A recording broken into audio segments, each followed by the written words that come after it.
श्री स्वामी समर्थ.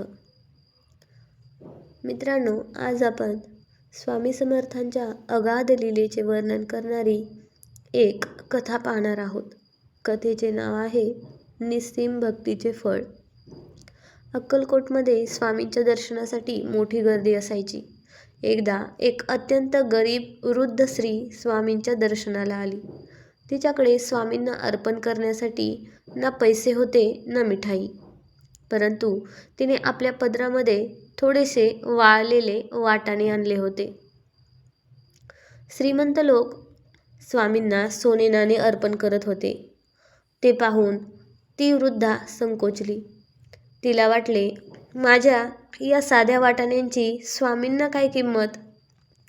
परंतु अंतर्यामी स्वामींनी तिची भक्ती ओळखली. त्यांनी स्वतःहून त्या वृद्धेला जवळ बोलावले आणि तिच्या पदरातील वाटाणे मागून घेतले. स्वामींनी ते वाटाणे मोठ्या आवडीने खायला सुरुवात केली.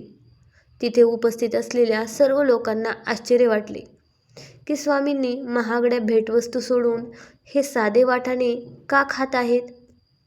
स्वामींनी काही वाटाणे जमिनीवर टाकले, तेव्हा त्या साध्या वाटाण्यांचे रूपांतर सोन्याच्या अक्षतांमध्ये झाले.